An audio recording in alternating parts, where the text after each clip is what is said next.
إن الحمد لله نحمده ونستعينه ونستغفره ونعوذ بالله من شرور أنفسنا ومن سيئات أعمالنا. من يهده الله فلا مضل له ومن يضلل فلا هادي له، وأشهد أن لا إله إلا الله وحده لا شريك له، وأشهد أن محمدا عبده ورسوله صلى الله تعالى عليه وعلى آله وأصحابه وبارك وسلم. يا أيها الذين آمنوا اتقوا الله حق تقاته ولا تموتن إلا وأنتم مسلمون. يا أيها الناس اتقوا ربكم الذي خلقكم من نفس واحدة وخلق منها زوجها وبث منهما رجالا كثيرا ونساء، واتقوا الله الذي تساءلون به والأرحام إن الله كان عليكم رقيبا. يا أيها الذين آمنوا اتقوا الله وقولوا قولا سديدا يصلح لكم أعمالكم ويغفر لكم ذنوبكم، ومن يطع الله ورسوله فقد فاز فوزا عظيما. أما بعد، فإن خير الحديث كتاب الله، وخير الهدي هدي محمد صلى الله عليه وسلم، وشر الأمور محدثاتها، وكل محدثة بدعة، وكل بدعة ضلالة، وكل ضلالة في النار. رب اشرح لي صدري ويسر لي أمري واحلل عقدة من لساني يفقه قولي. اللهم انفعنا بما علمتنا وعلمنا ما ينفعنا وزدنا علما. سبحانك لا علم لنا إلا ما علمتنا إنك أنت العليم الحكيم.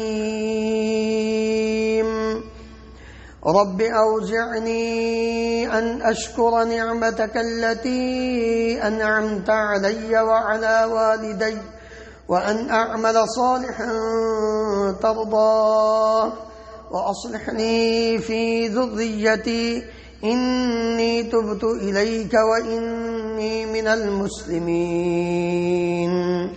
اللهم اجعلني صبورا شكورا، واجعلني في عيني صغيرا وفي أعين الناس كبيرا.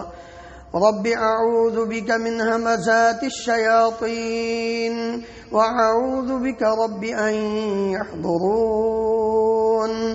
اللهم طهر قلوبنا من النفاق، وأعمالنا من الضياء، وألسنتنا من الكذب، وأعيننا من الخيانة، فإنك تعلم خائنة الأعين وما تخفي الصدور.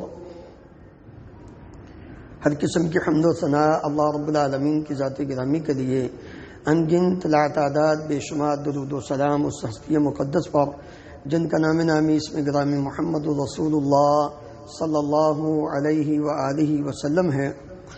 محترم حضرات، اللہ رب العالمین نے ساری کائنات میں جتنی بھی مخلوقات کو، جتنی بھی چیزوں کو پیدا فرمایا ہے، ہر ایک کے اندر تفاوت ہے، تفاضل ہے، ایک کو دوسرے پر فضیلت بخشی ہے۔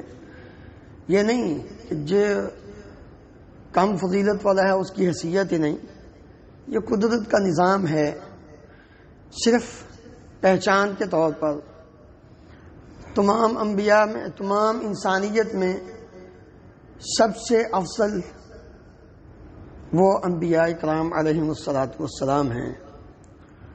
پھر افضل الانبیاء محمد رسول اللہ صلی اللہ علیہ وآلہ وسلم کو پیدا فرمایا۔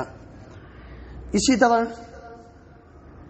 مہینوں میں، جگہوں میں مکہ مکرمہ کو اور مدینہ منورہ کو فضیلت بخشی ہے۔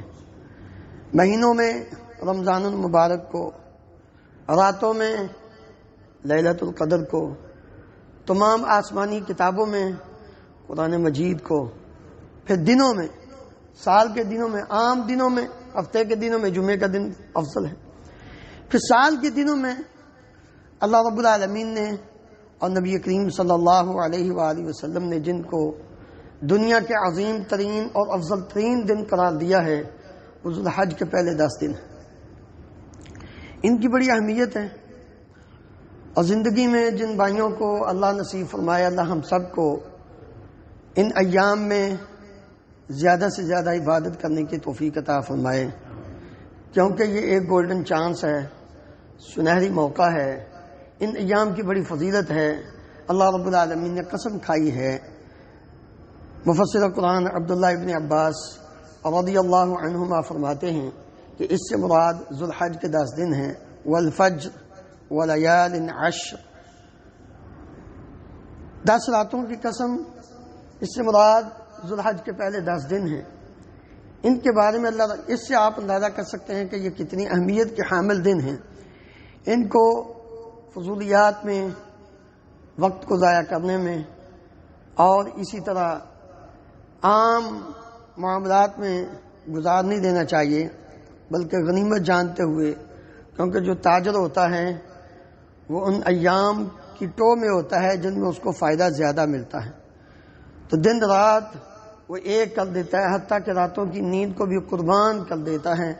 اللہ رب العالمین فرماتے ہیں، یا ایھا الذین آمنوا هل ادلکم علی تجارۃ تنجیکم من عذاب علیم تؤمنون باللہ ورسولہ وتجاہدون فی سبیل اللہ باموالکم وانفسکم ذالکم خیر لکم ان کنتم تعلمون۔ یہ تجارت ہے اللہ رب العالمین کے ساتھ، اس لیے ان ایام کی اہمیت اس اعتبار سے بھی زیادہ ہے۔ حافظ ابن حجر رحمہ اللہ فرماتے ہیں، والذی یظہر ان السبب فی امتیاز 10 ذی الحجہ لمکان اجتماع امہات العبادۃ فیہ وہی الصلاۃ والصیام والصدقہ والحج ولا یأتی ذلک فی غیرہ۔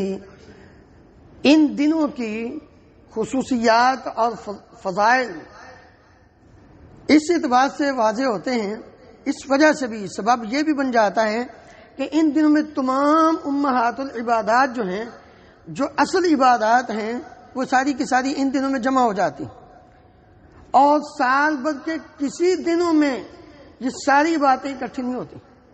اور ان دنوں میں نماز پڑھنا، روزہ رکھنا، صدقہ کرنا، حج کرنا، آپ ذرا اندازہ کریں کہ باقی دنوں میں آپ نماز پڑھ سکتے ہیں، صدقہ دے سکتے ہیں، روزہ نفلی رکھ سکتے ہیں، لیکن حج تو نہیں کر سکتے۔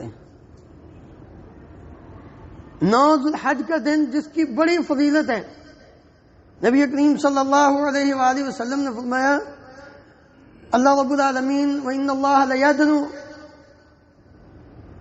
وَيُبَاهِي بِهِمُ الْمَلَائِكَةَ، اللہ رب العالمین اپنے بندوں کے قریب ہوتے ہیں جب لوگ میدان عرفات میں، اللہ ہم سب کو بار بار یہ سعادت نصیب فرمائے۔ کتنے خوش نصیب ہیں وہ لوگ جو جا چکے ہیں، جو رخت سفر باندھ کر اس انتظار میں ہیں کہ کب ٹائم ملے اور ہم پہنچے وہاں۔ جب لوگ سارے وہاں میدان میں اکٹھے ہوتے ہیں، ایک ہی لباس میں، شاہ و گدا سب ایک ہی لباس میں وہاں کھڑے ہیں، تو اللہ رب العالمین فرشتوں کے سامنے فخر کرتے ہیں اپنے ان بندوں پر کہ یہ دیکھو، یہ ہے میرے بندے جن کے بارے میں تمہارا یہ خیال تھا کہ یہ زمین میں قتل و غارت اور فساد برپا کریں۔ یہ کیا چاہتے ہیں؟ وہ کہتے ہیں، یا اللہ یہ بخشش چاہتے ہیں، جنت چاہتے ہیں۔ اللہ رب العالمین فرماتے ہیں، تم گوار ہو، میں نے ان سب کو معاف کر دیا۔ یوم عرفہ 9 ذوالحج کا دن سال میں اور باقی دنوں میں نہیں آئے گا، یہ ان 10 دنوں میں، ذوالحج کے 10 دنوں میں آئے گا۔ اس لیے اللہ اکبر۔ پھر اس میں ایک دن یوم النحر بھی ہے، 10 ذوالحج کا دن، 10 ذوالحج کا نبی کریم صلی اللہ علیہ وسلم نے فرمایا، ان اعظم الایام عند اللہ یوم النحر ثم یوم القر۔ دنیا کے دنوں میں عظیم ترین دن وہ 10 ذوالحج کا دن ہے جس دن لوگ قربانی کرتے ہیں۔ پھر ثم یوم القر، پھر اس کے بعد کا جو دن ہے 11 ذوالحج کا دن، یہ دن جس دن لوگ میدان عرفات منا میں 2 دن گزارتے ہیں، یوم القر وہ دن ہے۔ اس لیے ان دنوں کی فضیلت اور ان کی اہمیت کے پیش نظر ہر مسلمان کو کوشش کرنی چاہیے کہ وہ اپنے آپ کو تیار کرے۔ نبی کریم صلی اللہ علیہ وسلم نے ان دنوں کے جو فضائل بیان فرمائے ہیں، عبداللہ ابن عباس رضی اللہ عنہما بیان کرتے ہیں صحیح بخاری میں اور صحیح مسلم میں، آپ صلی اللہ علیہ وسلم نے فرمایا ما من ایام العمل الصالح فیہن احب الى اللہ من هذه الايام قیل ولا الجهاد في سبيل الله قال ولا الجهاد في سبيل الله الا رجل خرج بنفسه وماله فلم يرجع من ذلك بشيء۔ ان 10 دنوں میں نیک عمل جو انسان اللہ کے لیے کرتا ہے، اللہ رب العالمین کو بڑا ہی محبوب ہے۔ سال بھر کے باقی 11 ماہ اور 20 دنوں میں جتنا بھی کوئی نیک عمل کرتا ہے اللہ کو وہ اتنا محبوب نہیں جتنا کہ ان 10 دنوں میں کیا ہوا عمل اللہ کو پسند ہے۔ نماز پڑھنا، روزہ رکھنا، زکوٰۃ صدقہ کرنا، اور اسی طرح باقی جو نیکی کے اعمال ہے، تلاوت کرنا، قرآن مجید کی دعا کرنا، سارے یہ نیک اعمال جو بھی اللہ کو بڑے ہی پسند ہے۔ اس سے فضیلت مزید صحابہ اللہ اکبر کتنے وہ حریص تھے اجر و ثواب کے حصول کے لیے، اور وہ ایک ایک گرہ کھولتے جاتے تاکہ کل کو کوئی یہ نہ کہے نہیں جی یہ عمل جو ہے نا یہ ان دنوں کے علاوہ کیا جائے تو افضل ہے۔ اور یہ بھی میں سمجھتا ہوں اللہ رب العالمین کی توفیق تھی کہ اللہ تعالیٰ نے صحابہ کے دماغ میں یہ سوال ڈالا اور آپ نے نبی کریم صلی اللہ علیہ وسلم سے پوچھا۔ ایک صحابی پوچھنے لگے یا رسول اللہ ولا الجہاد فی سبیل اللہ، کہ اللہ رب العالمین کے راستے میں جہاد کرنا، قتال کرنا، کافروں کے مقابلے میں لڑائی کرنا، یہ بھی اتنا افضل نہیں، اتنا اللہ کو محبوب نہیں کہ انسان سارا سال 11 مہینے جہاد کرتا ہے اور ایک آدمی ان دنوں میں 2 رکعتیں پڑھتا ہے؟ کیا اللہ کو وہ جہاد بھی اتنا پسند نہیں جتنا کہ یہ 2 رکعتیں پڑھنا پسند ہے؟ آپ صلی اللہ علیہ وسلم نے فرمایا ولا الجہاد فی سبیل اللہ، باقی دنوں میں انسان جہاد کرتا ہے اللہ کو وہ اتنا محبوب نہیں، اللہ کے بڑا اونچا مقام ہے۔ وَالذِّرْوَةُ سِنَامِهِ الجہاد، اسلام کی جو چوٹی ہے وہ جہاد، نبی کریم صلی اللہ علیہ وسلم نے فرمایا۔ اس کے باوجود آپ نے فرمایا سال بھر میں جہاد کرنا بھی اللہ کو اتنا محبوب نہیں جتنا کہ ایک چھوٹا سا عمل ان 10 دنوں میں کیا ہوا انسان کا اللہ کو پسند ہے۔ ہاں آپ صلی اللہ علیہ وسلم نے فرمایا الا رجل خرج بنفسه وماله، ایک آدمی اپنی جان اور اپنا مال لے کر اللہ کے راستے میں نکلا جہاد کے لیے، قتال کے لیے، فلم يرجع من ذلك بشيء، پھر ان دونوں چیزوں میں سے اپنی جان اور اپنا مال دونوں میں سے کوئی چیز وہ واپس لے کر نہیں لوٹا، مال بھی اللہ کے راستے میں اس نے قربان کر دیا اور شہادت کا رتبہ پا گیا، یہ بہرحال افضل ہے۔ باقی دنوں میں انسان اپنی جان اور اپنا مال اللہ کے راستے میں قربان کر دیتا ہے، یہ افضل ہے، لیکن اس کے علاوہ عام دنوں میں کوئی بھی کتنا بھی اونچا عمل انسان کر لے اللہ کو اتنا پسند نہیں جتنا کہ ان دنوں میں کوئی عمل اللہ کو پسند ہے۔ عبداللہ ابن عمر رضی اللہ عنہ بیان کرتے ہیں رسول اللہ صلی اللہ علیہ وسلم نے فرمایا ما من ایام اعظم عند اللہ ولا احب الیہ، کوئی دن اللہ کے ہاں اتنے عظمت والے نہیں اور نہ ہی اتنے زیادہ محبوب ہیں کہ جن میں العمل فیہن من هذه الايام، کہ جن میں کیا ہوا عمل اللہ کو اتنا پسندیدہ ہو اور عظیم ہو ان 10 دنوں میں کیا ہوا عمل سے۔ لہذا نبی صلی اللہ علیہ وسلم نے فرمایا تمہیں کیا کرنا چاہیے، فَأَكْثِرُوا فِيهِنَّ مِنَ التَّهْلِيلِ وَالتَّكْبِيرِ وَالتَّحْمِيدِ، تم ان 10 دنوں میں لا الہ الا اللہ، اللہ اکبر، لا الہ الا اللہ، الحمدللہ، یہ کثرت سے پڑھا کرو۔ دوسرے الفاظ میں ذوالحج کا چاند نظر آنے کے بعد تکبیرات پڑھنی شروع کر دیا کرو چلتے پھرتے۔ عبداللہ ابن عمر رضی اللہ عنہما، ابو ہریرہ رضی اللہ عنہ، ان صحابہ کی عادت مبارکہ تھی کہ یہ بازار میں نکل جاتے، گلیوں میں نکل جاتے اور جا کر اونچی آواز سے تکبیرات کہتے، اور ان کے ساتھ پھر لوگ بھی تکبیرات کہنا شروع کر دیتے ہیں۔ آج پچھلے سال میں نے ایک دیکھا بڑا اچھا کہ انہوں نے رکشے کے اوپر لگایا ہوا، اور ایک تو دو بھائی تھے، انہوں نے موٹر سائیکل کے اوپر ہی اپنا وہ اسپیکر آ کر اس میں تکبیرات شروع کر دیا، اور وہ موٹر سائیکل چلائے جا رہے ہیں، رکشہ چلائے جا رہے ہیں، اور وہ تکبیرات ہوتی جا رہی ہیں۔ لوگ جو ہیں یا وہ خود اس میں بیٹھ کر پڑھ رہے ہیں تاکہ لوگ جو ہیں، اور یہ ٹھیک ہے، سنت صحابہ کا عمل ہے، بالکل درست ہے، کرنا چاہیے، اللہ کی بڑائی۔ اصل مقصد یہ تھا کہ جتنے یہ عظیم ہیں تم نیک عمل کر کے اپنے آپ کو یہیں بڑا نہ سمجھنا شروع کر دینا۔ تمہارے اندر یہ تصور ہمیشہ رہنا چاہیے کہ میں بڑا نیک نہیں بن گیا، اگر مجھے اللہ نے ان دنوں میں کوئی اچھا عمل کرنے کی توفیق دے دی ہے، بڑا پھر بھی وہی ہے، حمد اسی کی ہے، تعریفیں اسی کی ہیں، میری نہیں کوئی بھی تعریف، میں تو اس کا عاجز بندہ ہوں۔ اس لیے اللہ کی وحدانیت، عقیدہ توحید، اس کی بڑائی، اس کی حمد، اس کا اظہار ہر وقت انسان کے دل و دماغ میں، اور ساتھ ساتھ اس بات کا بھی کہ تو نے قربانی کرنی ہے، بڑا عظیم عمل ہے، لہذا ایسا نہ ہو کہ تم یہ سمجھ کے لوگوں کے سامنے یہ اتنا میں قیمتی جانور لے کر آیا ہوں اس کی تصویریں شیئر کرنا اور پھر لوگوں کو ایسا نہیں کرنا، بلکہ کیا کرنا ہے، اپنے اندر یہ جذبہ، یہ خوف اور یہ سوچ اور فکر ہر وقت پیدا رہے۔ جب تم تکبیرات پڑھو گے، تم اللہ کی بڑائی بیان کرو گے، تمہارے اندر یہ چیز پیدا نہیں ہوگی کہ میں بڑا ہو گیا۔ اس لیے عمل چھوٹا ہے، عمل بڑا ہے، اللہ کی توفیق سے ہے، اس پر اللہ کا شکر ادا کرنا ہے۔ اللہ اکبر۔ نبی کریم صلی اللہ علیہ وسلم نے فرمایا افضل ایام الدنیا ایام العشر، دنیا کے افضل ترین دن یہ ذوالحج کے 10 دن ہیں۔ قیل ولا مثلہن فی سبیل اللہ، کیا اللہ کے راستے میں جہاد کرنا بھی ان کی مثل نہیں ہے؟ قال ولا مثلہن فی سبیل اللہ الا رجل عفر وجہہ فی التراب، مگر وہ آدمی جس نے اپنے چہرے کو مٹی کے اندر ڈال دیا، یعنی وہ شہید ہو گیا۔ اسی طرح نبی کریم صلی اللہ علیہ وسلم نے فرمایا ما من عمل ازکى عند اللہ ولا اعظم اجرا من خیر یعملہ فی عشر الاضحى، کوئی بھی عمل اللہ کے ہاں اتنا پاکیزہ نہیں اور نہ ہی اتنا اجر کے اعتبار سے عظیم ہے جس کو انسان کرتا ہے نیک عمل ان 10 دنوں میں جو کیا ہوا ہے، اس سے بڑھ کر کوئی بھی نہیں دنیا۔ تو اس لیے میرے عزیز بھائیو، ہمیں سب سے زیادہ اس کی طرف توجہ کرنی ہے کہ ان دنوں سے بھرپور فائدہ حاصل کرنا ہے۔ ان میں سب سے پہلا کام تو جن کو اللہ نے توفیق دی ہے وہ مناسک حج اور عمرہ ان کو ادا کریں گے۔ حج اور عمرہ یہ عظیم ترین عمل ہے۔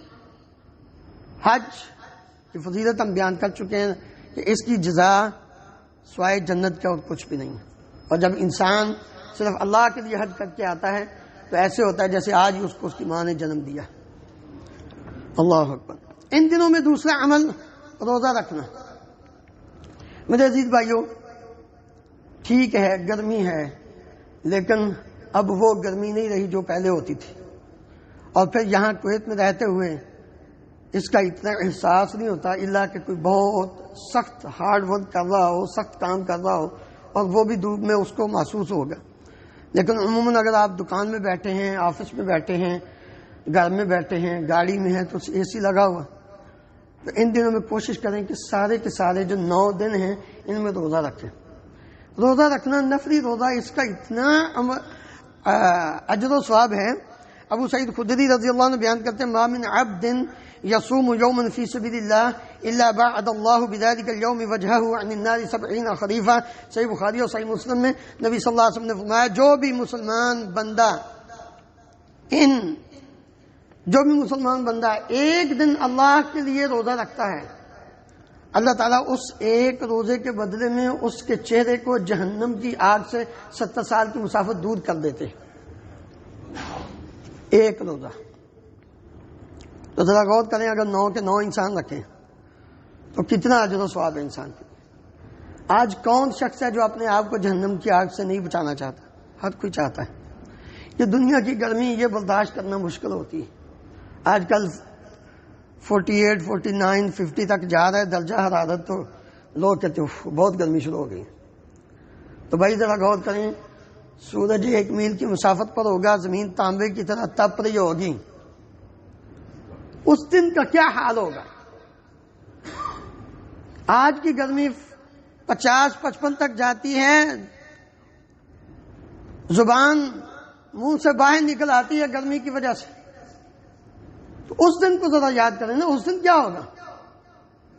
آئیے اپنے رب سے اس جہنم کی گرمی سے اپنے آپ کو بچائیے اور ان دنوں میں روزہ رکھیے۔ اور پیارے نبی کریم صلی اللہ علیہ وسلم کا عمل مبارک بھی یہی تھا۔ امہات المومنین میں سے ایک بیان کرتی ہے، کان رسول اللہ صلی اللہ علیہ وسلم یصوم 9 ذی الحجہ ویوم عاشوراء و3 ایام من کل شہر اول 2 من الشہر والخمیس۔ نبی کریم صلی اللہ علیہ وسلم ذوالحج کے 9 دن روزہ رکھتے تھے۔ ذوالحج کے یہ 9 دن، صرف 10 ہجری کو نبی کریم صلی اللہ علیہ وآلہ وسلم نے میدان عرفات پہ روزہ نہیں رکھا تھا۔ آپ صلی اللہ علیہ وسلم نے لوگوں کے سامنے اپنی اونٹنی پر بیٹھے ہوئے دودھ پیا تھا تاکہ لوگوں کو یہ پتہ چل جائے کہ آج میں نے روزہ نہیں رکھا۔ میدان عرفات میں کچھ حجاج کرام روزہ نہیں رکھتے۔ نبی کریم صلی اللہ علیہ وآلہ وسلم عام حالات میں جب مدینہ منورہ تھے تو ان 9 دن کے آپ سارے روزے رکھتے تھے، اور اسی طرح ہر مہینے یوم عاشورہ کا، محرم کے اندر عاشورہ کا روزہ رکھتے تھے نبی صلی اللہ علیہ وسلم۔ ہر مہینے کے 3 دن کے 13، 14، 15 یا 20 کے روزہ رکھا کرتے۔ ہر مہینے کے پہلے سوار اور جمعرات کا نبی صلی اللہ علیہ وسلم روزہ رکھا کرتے تھے۔ تو نفلی روزے انسان کو جہنم کی آگ سے دور کر دیتے ہیں۔ تو ان دنوں میں، عام دنوں میں رکھنے کا اتنا اجر و ثواب ہے، تو ان دنوں میں رکھنے کا کتنا زیادہ بڑھ جائے گا، جو کہ اللہ رب العالمین کو بڑے ہی محبوب ہے۔ اور پھر ان دنوں میں ایک اور کام کرنا، تکبیرات جو میں نے پہلے بیان کیا کہ کثرت سے انسان تکبیرات کہے۔ پھر ان دنوں میں اگر کوئی شخص 9 کے 9 نہیں رکھ سکتا تو یوم عرفہ کا روزہ لازمی رکھے۔ اللہ اکبر۔ ابو قتادہ رضی اللہ عنہ بیان کرتے ہیں، صحیح مسلم میں نبی کریم صلی اللہ علیہ وآلہ وسلم سے پوچھا گیا یوم عرفہ کے روزے کے بارے میں، تو آپ صلی اللہ علیہ وسلم نے فرمایا، احتسب علی اللہ ان یکفر السنۃ التي قبلہ والتي بعدہ، مجھے امید ہے کہ اللہ رب العالمین اس ایک روزے کی وجہ سے 1 سال جو گزر چکا اور 1 سال آئندہ کے گناہ معاف فرما دے۔ 9 ذوالحج کا روزہ۔ اب یہاں ایک سوال پیدا ہوتا ہے کہ یہاں کے لوگ تو اپنے حساب سے تو باقی جن کی تاریخ 1 دن بعد، اب وہ کس دن روزہ رکھیں گے؟ تو صحیح بات یہی معلوم ہوتی ہے کہ 9 ذوالحج کا ہی رکھنا ہے۔ بے شک یہاں عید ہو، ان کا میدان عرفات کے ساتھ اس کا تعلق نہیں۔ یوم عرفہ ٹھیک ہے، آپ صلی اللہ علیہ وسلم نے لفظ یوم عرفہ استعمال کیا ہے، لیکن اس کا یہ مطلب نہیں کہ اپنے ملک میں اگر 8 ہے تو اس دن رکھ لو، نہیں۔ آپ اگر باقی دنوں میں نہیں رکھنا چاہتے تو 9 ذوالحج کا روزہ جو ہے یہی بنتا ہے، 9 کو یوم عرفہ ہوتا ہے۔ تاریخ کا ڈیفرنٹ اس وقت بھی موجود ہی تھا، تو 9 ذوالحج کا روزہ جو ہے، تو بہتر یہ ہے کہ ان سارے اشکالات سے بچنے کے لیے انسان سارے ہی رکھے، تاکہ اگر وہ ہو تو وہ بھی 8 کو ہوگا تو تب بھی اس پر عمل ہو جائے گا، اگر 9 کو ہی ہوگا تو پھر بھی اس پر عمل ہو جائے۔ جب نبی صلی اللہ علیہ وسلم نے سارے رکھے ہیں تو ہمیں بھی سارے ہی رکھنے چاہیے۔ اسی طرح ان دنوں میں انسان کثرت سے صدقہ کرے، تھوڑا کر لیں لیکن کریں ضرور، روزانہ کریں، دن کے وقت کریں، کیونکہ دن کے وقت عمل کرنا اللہ کو بہت زیادہ محبوب ہے۔ اسی طرح نماز سستی ہوئی ہے تو عادت بنا لیں 5 وقت کی نماز باجماعت ادا کریں ان دنوں میں۔ 10 دن میں پڑھیں گے نا تو انشاءاللہ پھر آگے بھی دل چاہے گا۔ جب انسان ایمان کی طرف چلتا ہے تو اللہ رب العالمین شمع روشن کر دیتے ہیں، پھر انسان کا دل چاہتا ہے کہ میں عمل میں آگے بڑھوں، کوشش تو کریں۔ تو اگر انسان اچھا جو کام میں مصروف تھا، بھائی کام دنیا میں ادھر ہی رہ جانے، آپ نہیں تھے تو ہوتے نہیں تھے، ہوتے تو اس وقت بھی، آپ ہیں تو کر رہے ہیں، نہیں ہوں گے تو پھر بھی یہ ہوتے ہی رہیں گے۔ آج ہم کہتے ہیں نہیں جی میں نہ ہوا تو پھر مشکل ہو جائے گی، پھر کس بات کی مشکل؟ یہ ہمارے سامنے، میں اپنی مثال دیتا ہوتا ہوں، والد محترم رحمہ اللہ کو کہتے تھے چھوڑ کے چلے جاؤ، چلو جا کے 4 دن اپنے بچوں کے، کہنے لگے نہیں نہیں نہیں، اتنے بوجھ ہے ابھی سر پہ، تو چلے گئے نا، کام تو ہو رہا ہے، رکا تو نہیں، زندگی کا نظام سسٹم تو چل ہی رہا ہے نا۔ یہ مت سوچئے کہ میں یہ کر لوں، نماز چھوڑ دوں، نماز سے پیچھے نہیں۔ اللہ اکبر۔ یا میں حقیقت بات ہے کہ آج آپ نے میرا انداز بدلا دیکھا ہے، ٹھیک ہے نا۔ دوست مجھے کہتے بھی یا تھوڑا سا آہستہ آواز میں، وہ اپنی جگہ پہ. لیکن میں نے آنے سے پہلے ایک واقعہ پڑھ گیا، میرے دل پہ بہت اس کا اثر ہے.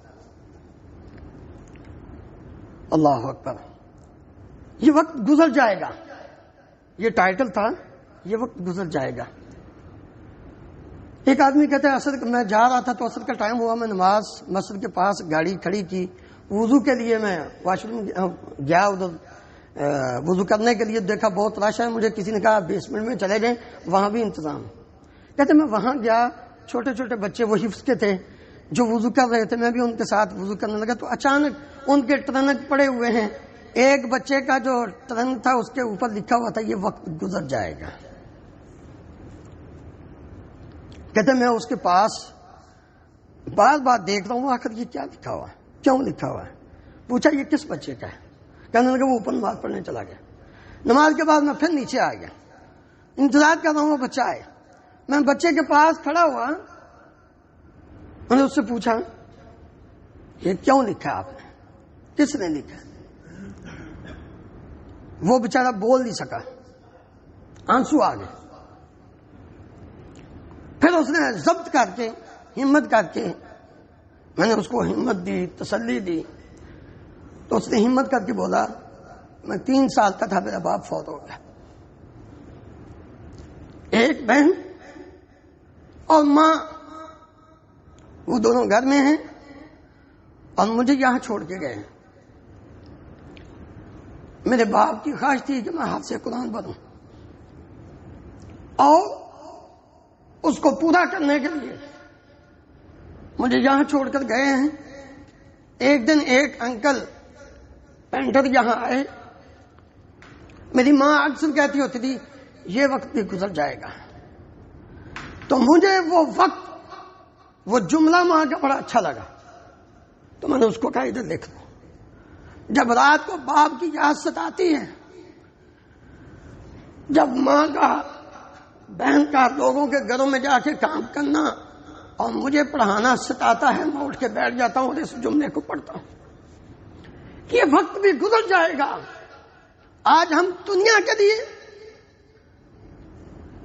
نماز چھوڑ دیتے ہیں، تلاوت چھوڑ دیتے ہیں، دنیا کے لیے اللہ رب العالمین کی عبادت چھوڑ دیتے ہیں. کبھی نہیں سوچا یہ وقت بھی گزر جائے گا. کبھی تو نے غور کیا کہ میں کیسے زندگی بسر کر رہا ہوں؟ یہ اتنے قیمتی ایام، تو نے روزہ نہیں رکھا، تو نے صدقہ نہیں کیا، تو نے نماز نہیں پڑھی، تو نے تلاوت نہیں کی، تو نے سچ نہیں بولا، تو نے دوسروں کی خیر خواہی نہیں کی، تو نے اچھا کام نہیں کیا. یہ وقت بھی گزر جائے گا لیکن تیرے ہاتھ کچھ نہیں آئے گا. کبھی سوچ تو صحیح، تو اگر تو زندگی کیا لے کے جائے گا یہاں سے؟ جب تو آیا تھا ننگا تھا، تیرے جسم پہ کپڑے بھی نہیں تھے، تجھے کپڑے کسی نے پہنائے تھے. اور ایک دن آئے گا تو چلا جائے گا، تیرے جسم پہ کپڑے بھی کوئی پہنائے گا، تو خود نہیں پہن سکے گا. تیری اوقات تو یہ ہے. آجا، ابھی سانس چل رہا ہے، وقت ہے میرے بھائی. غور کر، اپنے ارد گرد ان پھولوں کو دیکھ، ان کو برا نہ کہا کر. یہ مصلے پہ ایسے نہیں کھڑے ہو جاتے، ان کی قدر کیا کر. آج زبان کو دراز کرنے والے علماء اور حفاظ کرام اور مولویوں کے بارے میں بدزبانی کرنے والے ہوش کے ناخن لینے چاہیے ان کو کہ یاد رکھیں یہ کچھ نہیں بگاڑتے. یہ اللہ رب العالمین کے سامنے جب ہاتھ اٹھاتے ہیں تو پھر ان کی رد نہیں کرتا وہ مالک.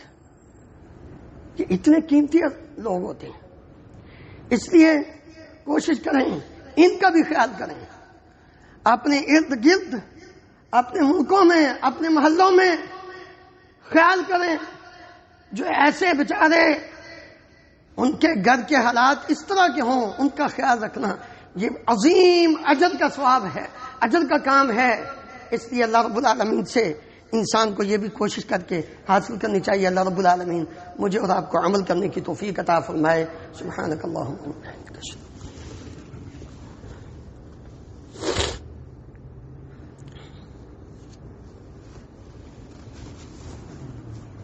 إن الحمد لله نحمده ونستعينه ونستغفره ونعوذ بالله من شرور أنفسنا ومن سيئات أعمالنا من يهده الله فلا مضل له ومن يضلل فلا هادي له وأشهد أن لا إله إلا الله وحده لا شريك له وأشهد أن محمدا عبده ورسوله صلى الله تعالى عليه وعلى آله وصحابه وبارك وسلم. محترم حضرات، الحمدللہ مجھے امید ہے کہ اللہ رب العالمین نے ہر بھائی کو اس بات کی توفیق دی ہے کہ وہ یہاں یا اپنے اپنے ملک میں قربانی کرے گا. جن بھائیوں نے ارادہ کر لیا ہے یا جن نے قربانی کا جانور خرید لیا ہے یا بھی خریدنا ہے، اللہ سب کی قربانی کو قبول و منظور فرمائے، اور جو اس کا اجر و ثواب نبی کریم صلی اللہ علیہ وسلم نے اور اللہ تعالیٰ نے بیان فرمایا ہے، اللہ تعالیٰ وہ ہم سب کو نصیب فرمائے. لیکن ایک مسئلہ یہ ہر بھائی کو یاد رکھنا چاہیے. نبی کریم صلی اللہ علیہ وسلم کی زوجہ محترمہ ام المؤمنین ام سلمہ رضی اللہ عنہ بیان کرتی ہیں، آپ صلی اللہ علیہ وسلم کا فرمان، من رأى ہلال ذی الحجہ ذی الحجہ واراد ان یضحی فلا یأخذ من شعره ولا من اظفارہ. جو شخص ذو الحج کا چاند دیکھ لیتا ہے اور اس کا یہ ارادہ ہے، اس کا ارادہ ہے، ابھی اس نے جانور خریدا نہیں، اس کا ارادہ ہے میں نے قربانی کرنی ہے، عید کے دن یا عید سے ایک دن پہلے خرید لے گا، بعض اوقات مشکل ہوتی ہے سنبھالنے کی. اب یہ شخص نبی کریم صلی اللہ علیہ وسلم کے فرمان کے مطابق چاند طلوع ہونے کے بعد اپنے جسم کے نہ کسی حصے کے بال کاٹ سکتا ہے اور نہ ہی اپنے ناخن کاٹ سکتا ہے. آپ صلی اللہ علیہ وسلم نے فرمایا کہ اب یہ حجامت بنوانا یہ جائز نہیں ہے، نہ انسان کوئی بال کاٹے جسم کے اور نہ ہی ناخن کاٹے. کیا یہ گھر کے سربراہ کے لیے ضروری ہے بس، یا باقی جو گھر کے افراد ہیں ان سب کے لیے ہیں؟ تو صحیح بات یہی معلوم ہوتی ہے، جس طرح نبی کریم صلی اللہ علیہ وسلم نے یہ فرمایا تھا، شاۃ واحدہ تجزی عنک وعن اہل بیتک، ایک چھوٹا جانور، بکری، بکرا، دمبا، تیری اور تیری فیملی کی طرف سے کافی ہے. تو جب اس کا اجر و ثواب سب کو مل رہا ہے تو یہ اس پابندی کے اندر بھی سارے شامل ہیں، گھر کے سارے افراد شامل ہیں، سربراہ بھی شامل ہے اور اس کی بیوی بچے بھی شامل ہیں، یا جو بھی اس کے زیر کفالت ہیں، جو ایک چولہے پہ سارے افراد کام کھا رہے ہیں، ان سب کے اوپر یہ لاگو ہوگا. بے شک ایک بندہ ہی کمانے والا ہے. تو اس لیے وہ بھائی خاص کر جو ہر روز اسراف اور تبذیر کے موضوع پہ ہم نے جمعہ اسراف کے موضوع پہ پڑھایا تھا نا، ذرا وہ تھوڑا سا خیال کرنا، یا چھوڑ دو، کیا لینا ہے دنیا میں. ابھی یہ بات میں نے آپ کے سامنے بیان کی ہے، یہ واقعہ ہمارے لیے سبق ہے. چھوڑ دو جو ہر روز تبذیر، شیطان کو خوش کرنے کے لیے اپنے چہرے کو خراب کرتے ہو. ایک تو آپ حرام کام کرتے ہو، اس پہ جو پیسہ خرچ کرتے ہو یہ حرام خرچ ہو رہا ہے. داڑھی کو مونڈنا، داڑھی کو کٹوانا چھوڑ دو. اب یاد نبی کریم صلی اللہ علیہ وسلم کی اگر شکل و صورت آپ کو پسند نہیں تو تجھے آپ کا امتی ہونے کا بھی حق نہیں ہے. کیوں اپنے آپ کو اس طرح کرتے ہو؟ اگر نبی صلی اللہ علیہ وسلم نے تو ایک یہودی کو دیکھا تھا، اس کے چہرے پہ داڑھی نہیں تھی تو اس کی طرف سے منہ موڑ لیا تھا. کل قیامت کے دن آپ صلی اللہ علیہ وسلم کے سامنے جب ہوگے تو کیا کون سا منہ لے کر جاؤ گے؟ تو یہ موقع ہے، یہ موقع ہے. آپ صلی اللہ علیہ وسلم نے قربانی دینے والے اپنے چہرے کے، سر کے، جسم کے کوئی بھی بال جو ہیں وہ ذو الحج کا چاند نظر آنے کے بعد نہ اتاریں، اسی طرح ناخن نہ اتاریں. آ جاؤ اب اپنے چہرے کو بھی نبی صلی اللہ علیہ وسلم نے جہاں محبت کا دعویٰ کرتے ہو، آج محبت، آج سے کہہ دو کہ ہمیں سچی محبت ہے اور ہم نے آج کے بعد نبی کریم صلی اللہ علیہ وسلم کے اس عمل مبارک پر اپنے چہرے کو آپ صلی اللہ علیہ وسلم کے چہرے مبارک کے مطابق بنا دینا ہے اللہ کو راضی کرنے کے لیے. مجھے امید ہے کہ اللہ رب العالمین کو یہ عمل بھی اتنا پسند آئے گا، اللہ زندگی کے گناہ معاف فرما دے گا. کیوں؟ جب انسان سچے دل سے کوئی بھی عمل کی طرف آ جاتا ہے، اللہ پچھلی سارے وہ جو گناہ ہوتے ہیں نا ان کو بھی نیکیوں میں بدل دیتے ہیں. الا من تاب وآمن وعمل عملا صالحا فاولئک یبدل اللہ سیئاتہم حسنات. یہ اللہ کا وعدہ ہے. اللہ تعالیٰ مجھے اور آپ کو عمل کرنے کی توفیق عطا فرمائے. ان اللہ وملائکتہ یصلون علی النبی یا ایھا الذین آمنوا صلوا علیہ وسلموا تسلیما. اللهم صل علی محمد وعلى آل محمد كما تحب وترضى. اللهم اغفر لنا وللمؤمنین والمؤمنات والمسلمین والمسلمات الأحياء منهم والأموات. اللهم اشف مرضانا ومرضى المسلمين. اذهب الباس رب الناس واشف انت الشافي لا شفاء الا شفاؤك شفاء لا يغادر سقما. اللهم انصر الاسلام والمسلمين. اللهم اعز الاسلام والمسلمين واذل الشرك والمشركين. اللهم اهلك النفاق والمنافقين. اللهم ارنا الحق حقا وارزقنا اتباعه وارنا الباطل باطلا وارزقنا اجتنابه. اللهم امنا في اوطاننا واجعل هذا البلد امنا مطمئنا رخاء سخاء وسائر بلاد المسلمين. سبحان ربك رب العزة عما يصفون وسلام على المرسلين والحمد لله رب العالمين.